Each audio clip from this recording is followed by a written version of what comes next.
Ratusan pengungsi warga terdampak erupsi Gunung Ruang di Kabupaten Kepulauan Sitaro berhasil dievakuasi menggunakan KRI Kakap 811 TNI Angkatan Laut yang terdiri dari wanita 74 dan laki-laki 49 orang, diantaranya terdata yang sakit ada 6 orang. Proses evakuasi para korban erupsi Gunung Ruang masih berlangsung sampai beberapa hari ke depan dengan menggunakan KRI Kakap 811. Gunung Ruang di Kecamatan Tagulandang, Kabupaten Sitaro, Sulawesi Utara kembali erupsi sebanyak 2 kali yang disertai lontaran lava pijar dan abu vulkanik. Erupsi terjadi pada Selasa dini hari pukul 1.30 waktu Indonesia Barat dengan kolom erupsi 2000 meter. Erupsi kedua tercatat pada Selasa pagi pukul 8.30 waktu Indonesia Barat dengan kolom erupsi 5 km. Akibat erupsi ini, PVMBG mengeluarkan status potensi tsunami sehingga warga diimbau tidak beraktivitas dalam radius 7 km dari kawah gunung. Secara histori, Gunung Ruang memiliki riwayat tsunami pada peristiwa ratusan tahun silam lalu.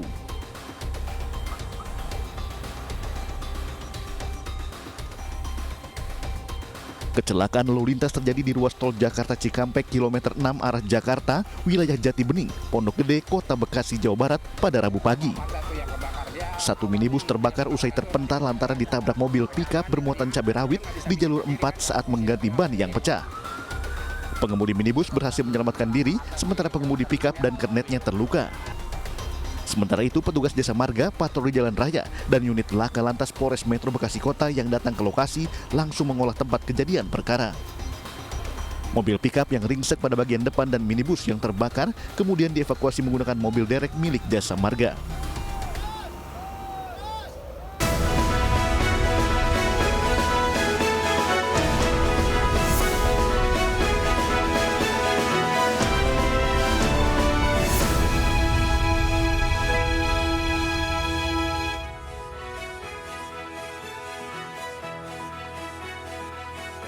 Belum usai kontroversi pertandingan timnas Indonesia U23 kontra Uzbekistan, kini Garuda Muda diperhadapkan pada tantangan baru.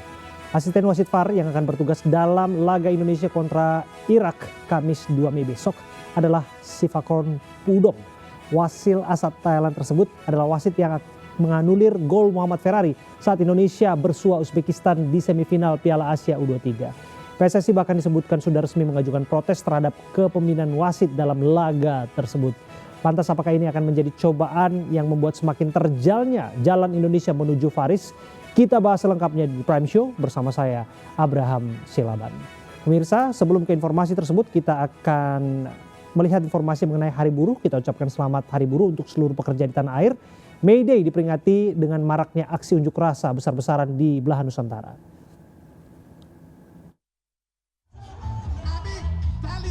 Aksi damai di kawasan Patung Kuda di Jakarta pada hari ini. Mulai pukul 9, kawasan Patung Kuda sudah dipadati buruh dari berbagai daerah di Jabodetabek. Tuntutan utama yang diserukan para buruh yaitu mendesak pemerintah untuk mencabut Undang-Undang Cipta Kerja atau Omnibus Law dan menghapus praktik outsourcing.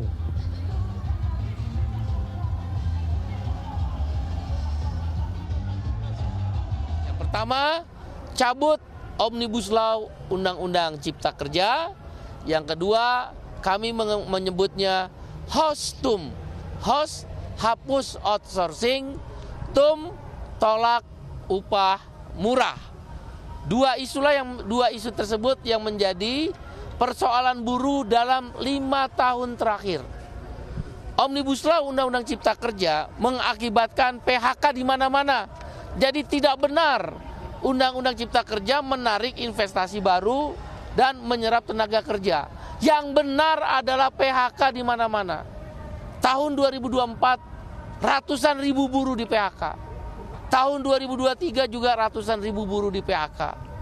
Kenaikan upah akibat Omnibus Law hanya naik 1,58%. Di Tangerang, Bekasi, di Karawang, begitu pula di kota-kota industri lain. Padahal inflasi adalah 2,8%. Jadi nggak naik upah kita ini, termasuk teman-teman media.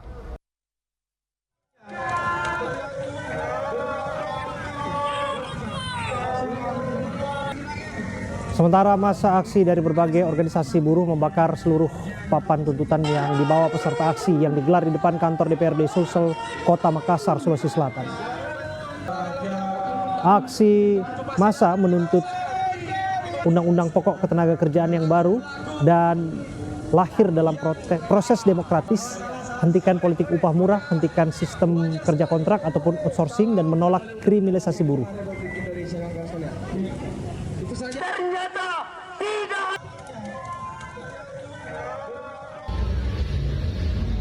Di Jawa Timur, ribuan buruh dari seluruh kota dan kabupaten se-Jawa Timur berkonvoi dari alun-alun Sidoarjo menuju kantor Gubernur Jawa Timur di Surabaya.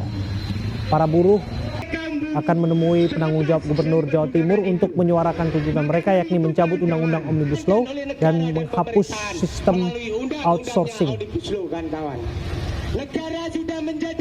Dari maraknya berbagai aksi di seluruh Nusantara, Kapolri Jenderal Polisi Listio Sigit Prabowo mengungkapkan aksi buruh berjalan tertib dan aman.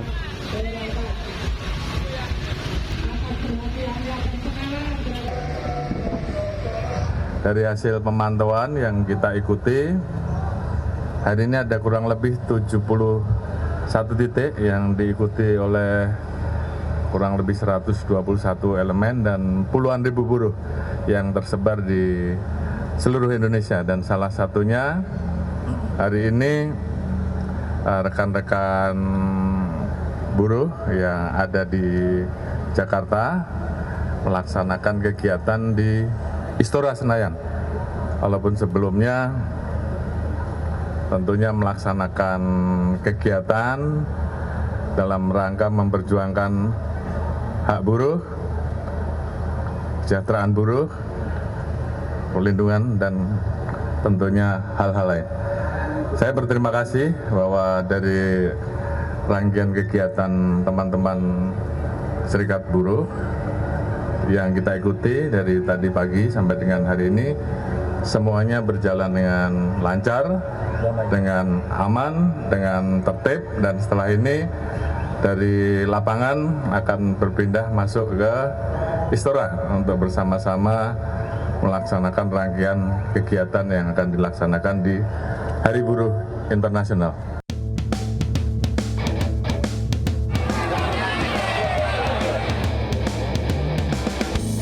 Demam sepak bola nampaknya sedang menghantui publik tanah air. Ini terjadi akibat performa positif yang ditorehkan oleh anak-anak asuh Sintayong, pasukan Garuda Muda Timnas U23 dalam ajang Piala Asia U23 di Doha, Qatar.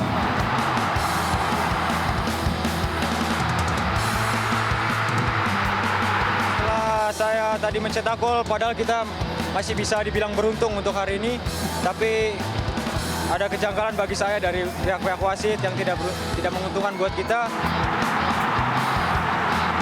Ya kecewa ya, kita tetap kecewa, tapi kan namanya gambar nggak bisa nggak bisa dibohongin.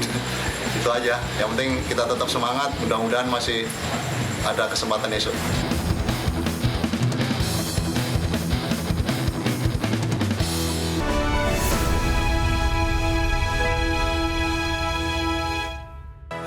Pemirsa, sejumlah keputusan wasit menjadi sorotan saat laga Indonesia melawan Uzbekistan di Piala Asia U23 berlangsung. Masyarakat menilai ada 3 keputusan wasit yang membuat Indonesia kalah dari Uzbekistan. Sedikitnya ada 3 keputusan wasit Shen Yin Hao yang dianggap kontroversial dan merugikan timnas Indonesia U23. Kita akan bahas lebih dalam, lebih detail bersama dengan narasumber yang sudah hadir bersama kami di studio, Bung Abdul Haris, pengamat sepak bola. Terima kasih, Bung Ais. Sama-sama, Pak. Iya, kita akan lihat ya nanti apa saja yang kontroversial di sana. Kita akan mulai satu persatu. Yang pertama, Shen Yin Hao membatalkan tendangan bebas ya, Bung Haris ya. Tendangan bebas yang adalah hasil dari pelanggaran terhadap Witan Sulaiman. Kita lihat. Ya, awalnya Shen Yin Hao memberikan hadiah free kick kepada Garuda Muda ya. Akan tetapi ada laporan dari ruang video asisten referee yang mengenai kemungkinan penalti timnas U23 ataupun tidak. Kita akan lihat. Ini dia detik-detik itu.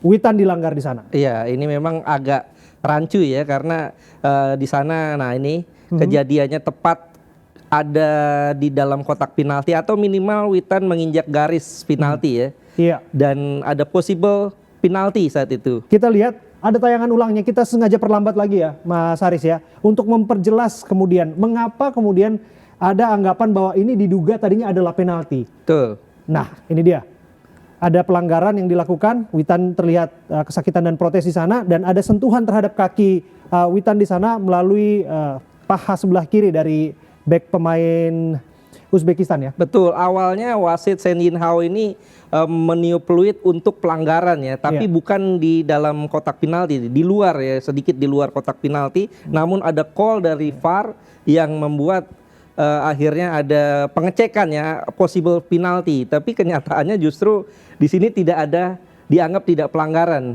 Nah ini yang menarik. Ini yang menarik ya, tidak pelanggaran dianggap. Pemain Uzbekistan ini melakukan sliding dengan bersih ke arah bola ya, dan Witan dianggap diving. Kalaupun Witan diving harusnya ini Witannya kartu kuning. Nah ini yang menjadi tanda tanya, apa yang ada di pikiran Sen Yin Hao waktu itu untuk kemudian memberikan justru bola netral ya? Betul, drop ball ya. Drop ball untuk Uzbekistan. Untuk Uzbekistan. Oke, kita akan lihat ada insiden kedua, gol Muhammad Ferrari yang dibatalkan. Bek timnas U23 Muhammad Ferrari mencetak gol di menit ke-61. Sayangnya wasit membatalkan gol tersebut setelah melihat VAR. Kita akan lihat. Ini tak berselang lama sebetulnya ketika kemudian kita melihat di menit ke-61 ketika sudah ada selebrasi, sudah tepatkah kemudian keputusan Sen Yin Hao ini, Nah, Bung Ais? Betul ya. Kalau kita lihat dari sudut pandang yang tadi ya, ini sepertinya tidak, tapi kalau diperlambat dari sudut pandang VAR ini memang terlihat ada satu kaki Ramadan Sananta yang lebih dekat dengan garis gawang. Kita lihat ya. Tayangan ulangnya ya. Ini adalah versi gerakan lambatnya. Nah, kalau dari angle ini kita melihat kelihatannya tidak offside, Betul. tapi di angle lain. Memang ini berbicara soal angle ya. Betul. Sananta kelihatannya memang ada aktivitas yang dianggap secara aktif mempengaruhi terjadinya gol. Betul. Nah ini kalau dari angle yang diberhentikan oleh wasit VAR, Sivakorn Udom dari Thailand, memang terlihat ada garis yang menyatakan bahwa Ramadan Sananta ini offside. Ini angle yang menunjukkan yang tidak kelihatan ya. Oke. Dan terakhir, kartu merah bagi Rizky Ridho. Ya. Ini yang sangat disayangkan. Kapten timnas ini bermain begitu mantap, begitu optimal dalam beberapa laga terakhir, namun sayangnya diganjar kartu merah. Kita akan lihat apakah kemudian tendangan terhadap pemain Uzbekistan ini, Jasurbek Jalolidinov, ini pantas diganjar kartu merah di menit ke-84. Kelihatannya sih pantas ya.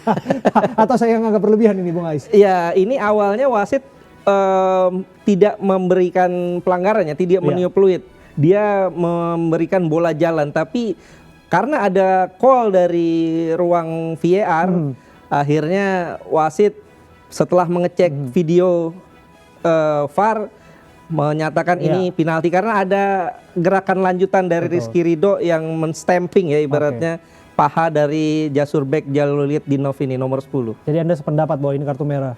Iya, memang agak sulit ya karena dalam kondisi seperti kalau kita ini, lihat kan sesungguhnya intensinya kemudian ke arah bola, tapi ada gerakan eksesif ya, gerakan sebagai ya akibat dari tendangan membuang bola itu yang mengarah ke ini dia bagian yang membahayakan. Betul ya, memang kalau diulang-ulang dengan video ini tampaknya akan sangat dramatis ya. Tapi kalau dalam kondisi di lapangan, ini kan kondisi saat Jalolidinov menghampiri Ridho, sehingga sulit ya dilihat apakah memang Ridho ini telat tarik kakinya atau memang sengaja dia memasukkan kakinya ke arah daerah berbahaya pada Jalolidinov.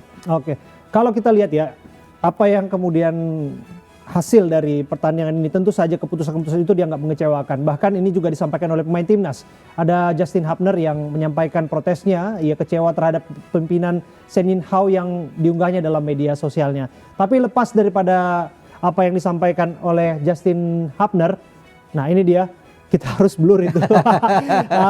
Ia mengaku sebetulnya penampilannya tidak bagus ya. Betul. Tapi apa yang disampaikan lewat postingan Instastory-nya, dia memberikan protes kepada pengadil lapangan. Betul. Ya memang kita harus akui performa timnas kurang maksimal ya di tandingan itu.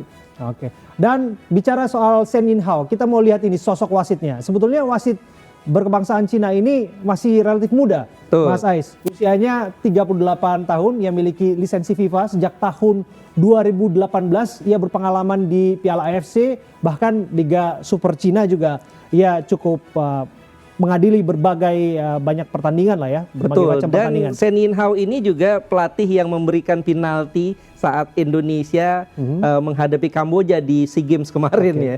Saat itu agak kontroversi juga, artinya memang sudah akrab ya. Shen Yinhao ini kontroversi dengan Indonesia. Oke, kalau lihat dari pengalamannya sebetulnya harusnya beliau mumpuni lah, apalagi sudah punya lisensi semenjak tahun 2018 ya.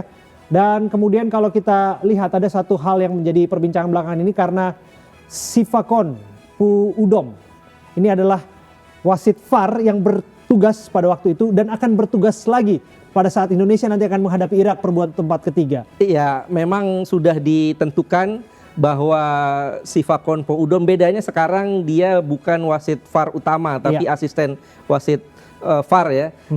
Wasit utama VAR-nya itu Abdullah bin Sehri dan wasit di lapangan nanti Majid Muhammad Al-Samrani ya dari Arab Saudi. Oke, kalau kita lihat dari pengalamannya Liga Champions Asia 11 kali, kualifikasi Piala Dunia 9 kali, Piala AFC 16 kali. Betul, ya harusnya memang dari segi pengalamannya ini menjadi salah satu wasit terbaik ya di Asia, tapi memang dengan 2 kali track recordnya terhadap Indonesia saat Indonesia menghadapi Qatar, kemudian Indonesia menghadapi Uzbekistan, ini memang menjadi sebuah momok buat tim Garuda Muda. Oke, harapannya kemudian bahwa melakukan pekerjaan secara profesional, harapan kita, kalau enggak nanti diprotes, dan harapan saya jangan main-main ke Indonesia dulu lah karena Thailand kalau misalnya coba-coba nakal, harapannya nggak demikian. Tapi kita akan ajak ya, ada di bersama kita sebetulnya Bung Ais, ada Mas Aji Santoso. Mas Aji Santoso ini kita tahu bersama, ia adalah mantan pelatih Timnas U23, ia juga legenda Timnas Indonesia. Bung Aji, selamat bergabung bersama dengan kami. Oke, terima kasih Bung. Selamat sore Bung Ais.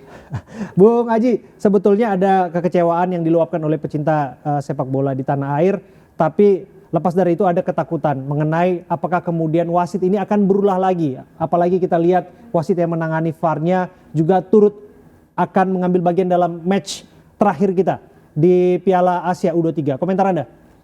Ya, kalau dari pertandingan ketika melawan Uzbekistan, jelas memang ada 3 kasus yang itu memang sedikit membingungkan, tetapi kita harus mengedukasi terhadap pecinta sepak bola Indonesia, para supporter, bahwa memang untuk kejadian Ferrari sama Rizky Ridho menurut saya itu clear, memang keputusan wasit sangat tepat. Itu juga terbukti dari pernyataan Bang Jimmy Natibulu yang beberapa hari lalu menyatakan bahwa masalah Ferrari sama Rizky Ridho itu clear, tetapi memang yang sedikit membuat confused itu keputusan diambil ketika Witan Sulaiman dilanggar. Itu memang menurut saya ada sedikit pelanggaran dan itu di dalam kotak penalti. Kenapa? Karena saya melihat kaki dari Witan Sulaiman itu menginjak garis putih itu kaki kiri. Berarti kaki kanannya kan ada di dalam kotak penalti box gitu.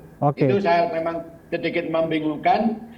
Tentunya memang wasit yang VAR ini berasal dari Thailand. Saya sangat yakin sekali bahwa Thailand merasa kurang nyaman dengan penampilan kita yang spektakuler, penampilan timnas yang membuat kejutan. Ya itu seandainya mungkin ya, mungkin kalau Bung Haji, Anda mendeteksi ada sense itu, ada semacam keirian dari tim Gajah Putih kepada kita. Pastilah, karena bagaimanapun juga Thailand sama Indonesia ini kan rival berat, kan begitu. Saya malah menduga seandainya itu yang main bukan Indonesia, bisa aja nggak di VAR itu yang gol Ferrari itu. Karena memang ini dari Thailand, jadi kita ya itulah dah. Thailand memang saya yakin dia sedikit sentimen dengan dan tidak suka dengan keberhasilan tim kita di event ini, begitu Bang. Oke, jadi Kalau misalnya kemudian diserbu tuh yang namanya akun-akun media sosialnya dari pengadil lapangan kemarin, apakah itu dirasa salah alamat atau bagaimana Anda melihat netizen Indonesia yang bereaksi spontan atas hasil pertandingan? Iya, tentunya memang supporter, termasuk saya juga bagian dari supporter karena saya warga negara Indonesia, memang melihat kejadian-kejadian itu cukup disayangkan ya. Ferry yang cetak gol, terus Rizky Ridho yang mendapat kartu merah, tapi udah saya bilang di depan bahwa untuk dua kasus ini clear, itu keputusan wasit tepat. Tetapi yang menjadi masalah ketika mengambil keputusan masalah pelanggaran Witan yang dilanggar itu. Jadi kita juga harus mengedukasi kepada masyarakat kita bahwa keputusan VAR yang 2 itu memang tepat. Itu pun bukan hanya pendapat saya, pendapat Bung Jimmy Napitupulu yang notabene beliau juga sekarang bergelut di bidang VAR, dia mengatakan bahwa 2 itu clear, seperti itu. Oke, jadi kalau kita lihat memang reaksi itu sebagai bentuk ya kebanggaan kita dan mendukung bahwa itu sah-sah saja ya, Bung Aji ya.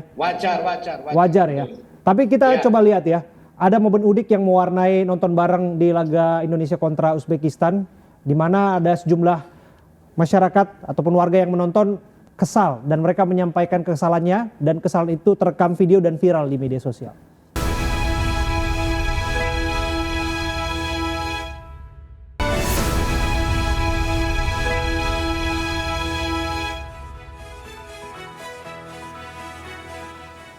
Indonesia mencetak sejarah di Piala Asia U23 2024 sebagai satu-satunya tim debutan yang berhasil menembus semifinal dalam sejarah turnamen Piala Asia U23. Dan kita akan ingatkan kembali, kita segarkan kembali ingatan kita mengenai perjalanan Indonesia di Piala Asia U23. Bung Haris, kita lihat ya. Ya. Nah, ini dia perjalanan timnas Indonesia, sungguhnya diawali dengan tersungkur menghadapi tuan rumah, Bung Haris ya. Betul, orang berpikir setelah kekalahan ini Indonesia selesai ya. Karena dua lawan berikutnya lawan berat, ini Australia dan Yordania. Nah, kemudian setelah itu kita mampu comeback dengan mengalahkan Australia 1-0. Betul. Dan termasuk Indonesia mengalahkan Yordania. Ini yang pertandingan yang cukup luar biasa karena kita kualitasnya sangat di atas rata-rata. Iya, saat menghadapi Yordania kita butuh hasil imbang saja sudah cukup. Tapi kenyataannya kita bisa dalam tanda kutip membantai Yordania dengan skor telak. Ini luar biasa. Luar biasa. Dan pertandingan yang super dramatis kita nggak bisa lupakan adalah menghadapi Korea Selatan. Di mana Sintayong harus menghadapi negara asalnya ya. Jadi kalau melihat tren ini, apakah bisa dilanjutkan sebetulnya? Apakah kita bisa comeback lagi nanti di pertandingan berebut posisi 3 menggaransi Paris akan menjadi tujuan berikutnya? Iya, inilah yang memang diharapkan ya. Karena kita sudah punya pengalaman comeback saat menghadapi Australia. Kita kalah di laga pertama menghadapi Qatar dengan segala kontroversi wasit, dan sekarang kenyataannya di laga berikutnya kita menang lawan Australia. Tapi yang menjadi PR besar buat Sintayong sekali ini adalah tanpa Rizky Ridho. Ini Rizky Ridho pemain penting buat Indonesia, dia menjadi kunci utama soliditas tim di pertahanan. Tanpa Ridho, apakah Indonesia masih bisa tetap solid di pertahanan atau tidak? Ini yang harus dicari solusinya. Saya ke Coach Aji. Coach Aji,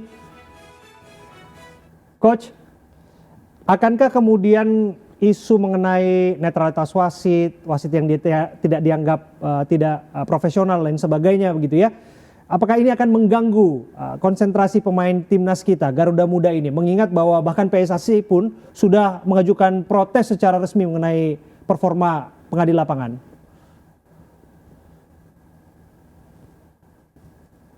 Kelihatannya belum dibuka, Bung Haji, audionya.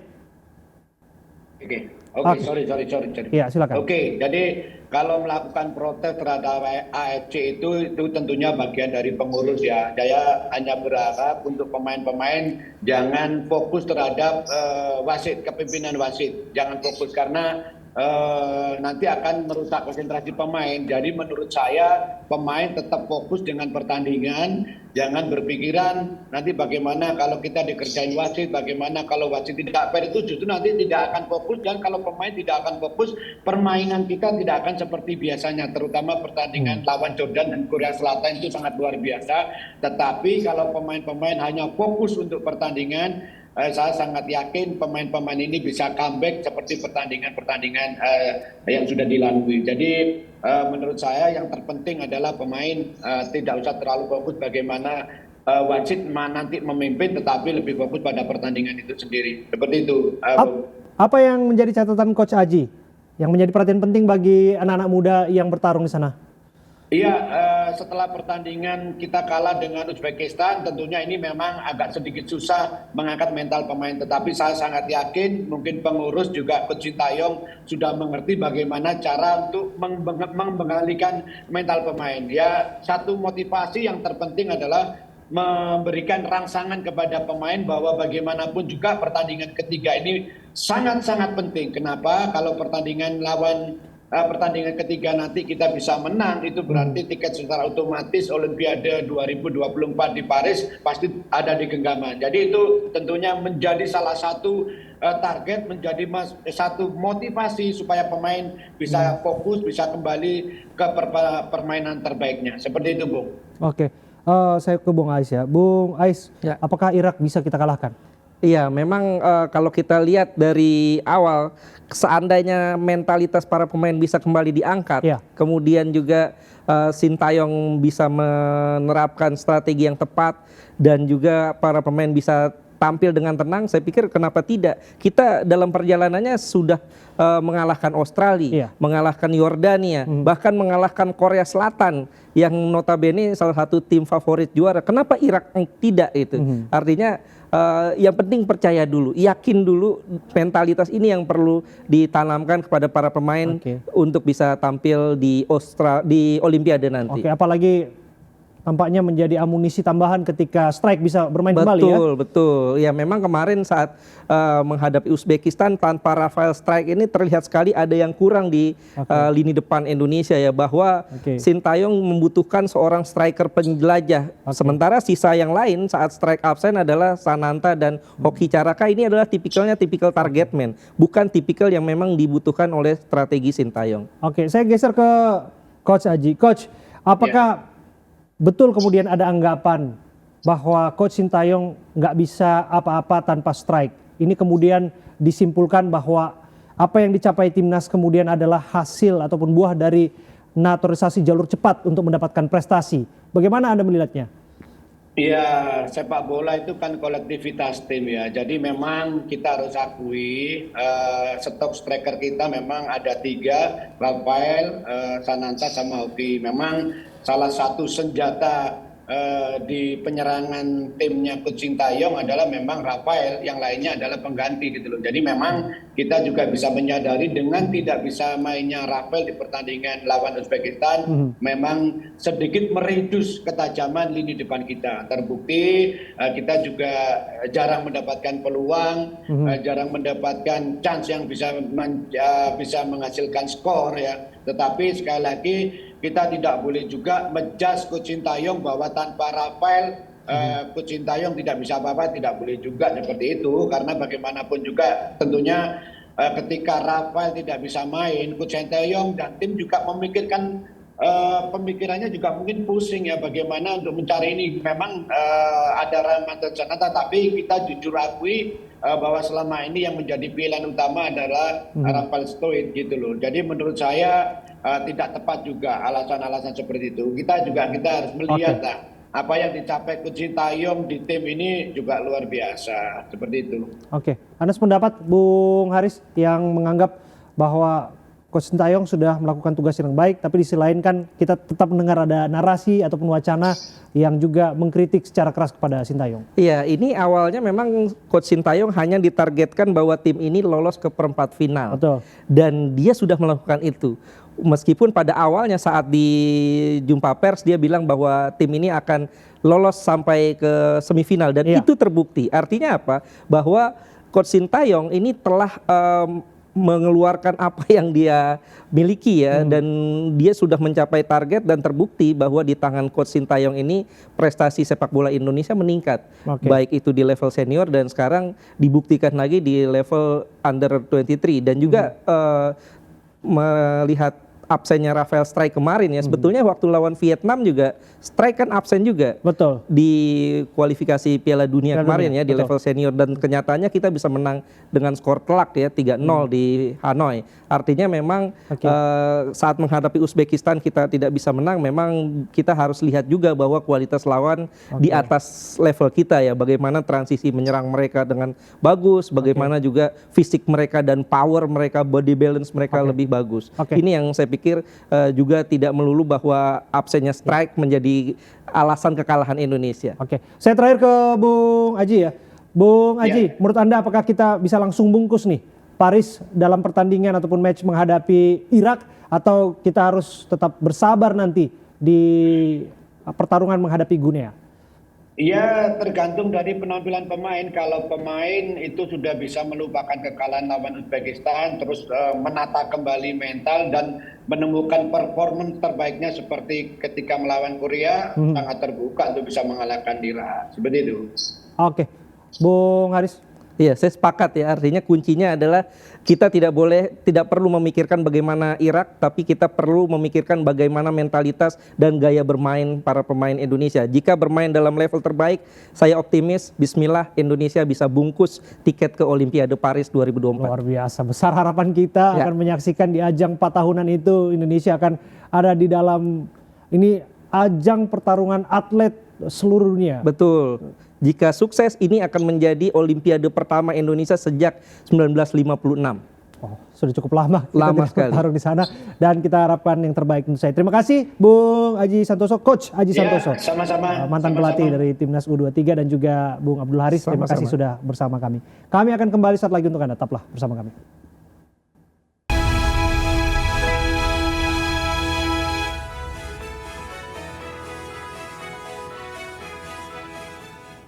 Kalah dari Uzbekistan di babak semifinal Piala Asia U23, perjuangan timnas Indonesia menuju Olimpiade Paris belum usai. Tiket Olimpiade masih bisa diraih skuad Garuda Muda dengan merengkuh gelar juara ketiga atau melakoni babak playoff melawan Guinea. Jelang pertandingan Indonesia melawan Irak besok, sejuta harapan dan dukungan terus mengalir dari seluruh warga. Timnas diharapkan dapat meraih gelar juara 3 di gelaran AFC U23 Asian Cup 2024. Waduh, berapa ya? Perkiraan aja Kak. Perkiraan 2-0 mungkin. Lebih optimis menang ya? Lebih optimis menang lah pasti. Semoga nanti kalau melawan Irak bisa menang lah, sebagai penyemangat untuk kedepannya lagi. Mungkin supporter nih Kak, biar Support ya, untuk Indonesia lebih semangat lagi, dan untuk pendukung-pendukung Indonesia tolong disupport lagi supaya kedepannya bisa lebih bersaing lagi, bisa lebih semangat lagi. Oke, mungkin prediksi skor nih. Prediksi skornya berapa nih? Mudah-mudahan bisa Indonesia minimal bisa menang 2-0 lah. Nah, mudah-mudahan timnas kedepannya bisa menang melawan Irak. Ya, mungkin ini Kak, prediksi skornya. Nah, minimal 2-1 lah. Menang lah. Ya, Optimis berapa? 2-0 lah. Kenapa nih Kak? Kalau enggak 2-1. Kan kemarin pernah gagal kan kemarin kan. Mudah-mudahan bikin semangat, jangan bikin terpuruk gitu kan. Mudah-mudahan sih ke depannya ya gitu kan, Indonesia bisa menang ke tahap selanjutnya sih, itu aja sih harapannya. Skornya ya 5-0. 5-0 optimis menang banget. Ya, betul. Dan informasi tadi menutup jumpa kita dalam The Prime Show. Mewakili kerabat kerja yang bertugas, saya Abraham Silaban pamit undur diri. Terima kasih atas kebersamaan Anda. Sampai jumpa.